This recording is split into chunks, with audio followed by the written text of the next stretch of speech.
Now, enthalpies of solutions. The formation of solutions is accompanied by an energy change. If you dissolve some potassium iodide, Ki, in waters, you will find that the outside of the container feel cold to touch. When we study the system according to the energy change, we have two types of system.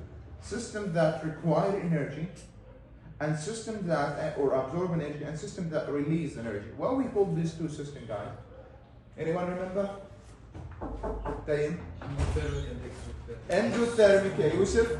Endothermic. Endothermic.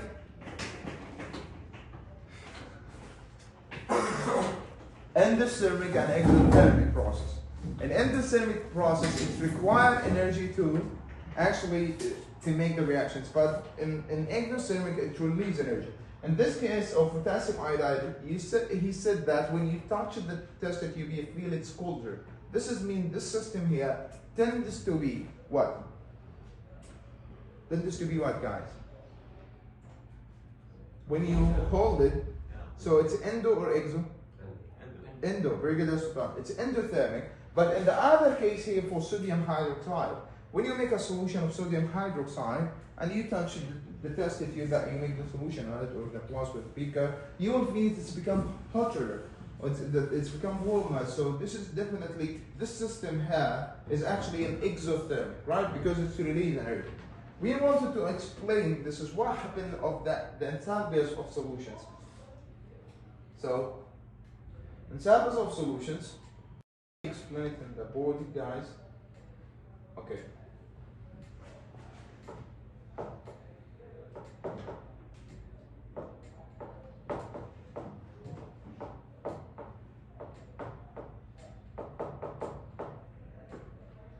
Actually, the solution formation, guys, is actually passing through 3 steps. So we need to understand each single step. What happens? What kind of energy changes that happen in each different step? So we want just to draw an imaginary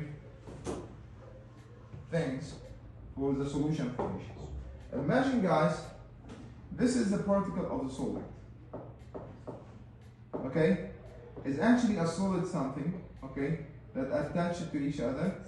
So the solid particle, we know that they tightly packed together, right? So imagine this is an ionic compound in a crystal like this. Okay?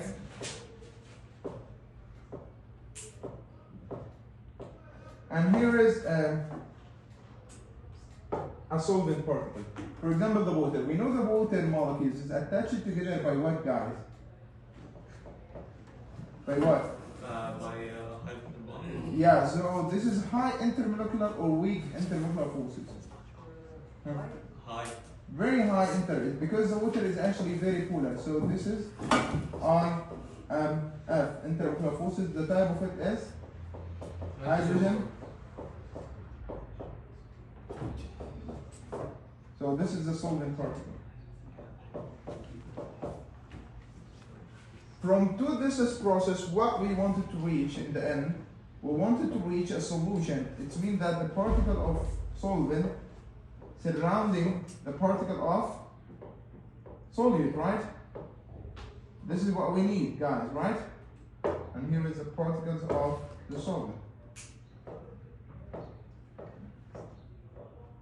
Is actually disturbed or is distributed beneath the solvent particle. So this is the solution.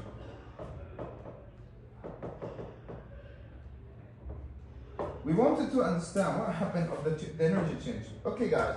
In first step, the solute particle, to dissolve the solvent, we need to separate them from each other, right? So separation, this is actually require energy or release energy. What do you think, guys? When we wanted to separate these particles here, to be actually capable to collide with the solvent particle and dissolve. This one requires energy. Require energy. So we name this delta H1, changes in enthalpy, tends to be endothermic. Okay, guys? So this is delta H1.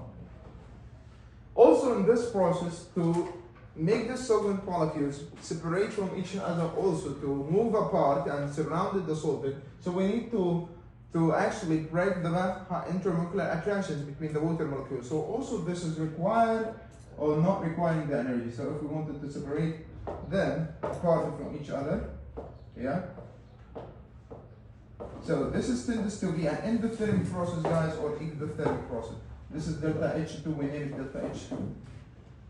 So also this is process here, delta H2 tends to be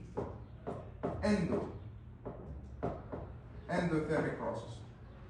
Finally, when you collide something together, this is solution, this is process here. When we wanted to combine the solvent and solid particle collide together or get contacted together to form the solution. Definitely the third process here that we name it delta H3 tends to be, guys, what do you think, exo or endothermic? Exothermic, because the collision is a type of exothermic process. It's releasing energy when you collide two rocks together. That's what happens. So it's a spark, right? Yeah. So releasing energy. So we have here delta H3 tends to be exothermic. So with the logic, guys, we know that the solution formation, like the two examples that we already gave. The first example that we have was the potassium iodide. And the second example that we have was the sodium hydroxide. And we know that when we touch the tube of the sodium hydroxide, what we feel? Hot, right? And here, when we touch the tube of potassium iodide after forming the solutions, what we feel? Cold, right?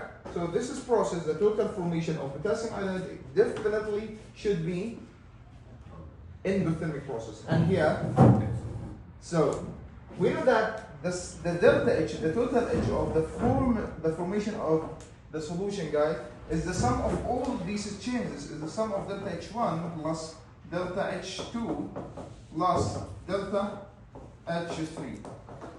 So what is the thing that could determine if this process here will be in total as endothermic like potassium iodide or exothermic like sodium hydroxide? It's the sum. If we have, for example, in the first case here, definitely with the logic, the delta H3 is lower or bigger than delta H1 plus delta H2. And in that case, the delta H3, it's exothermic, delta H1 plus delta H2. Why I separated? Because delta H3 always exothermic process, delta H1 and delta H2 Yusuf, is endothermic process. So in a total formation, guys, of the solution, this system here, if it's an endothermic, this means the sum of two endothermic process is greater than the third process, the exothermic. In that case, as it's an exothermic process, so this means that delta H3 is higher than the delta H. If you don't understand this, if we get to the graph to represent this, understand it more. As you see here, do you see, guys? This is the graph, enthalpies, changing delta, and heat. In total here, what do you think this process here?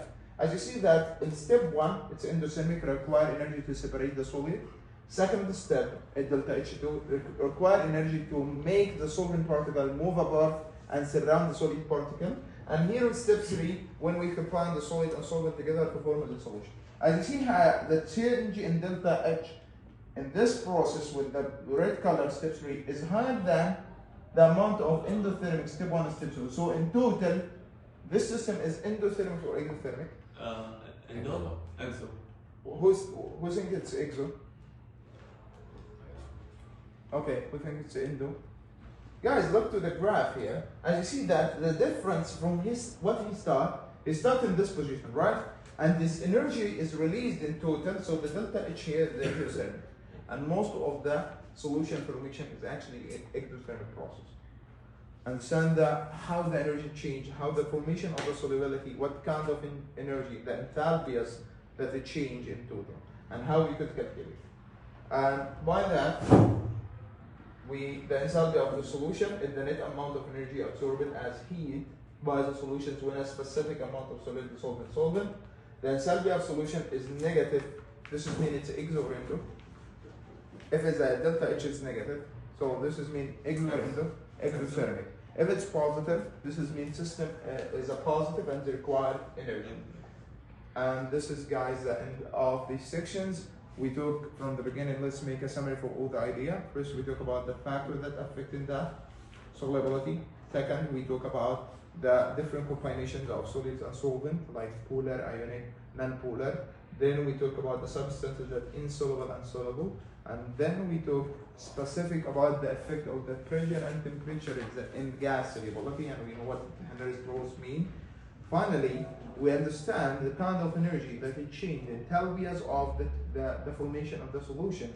And we know that we could estimate or know if this is the process will be endothermic or exothermic.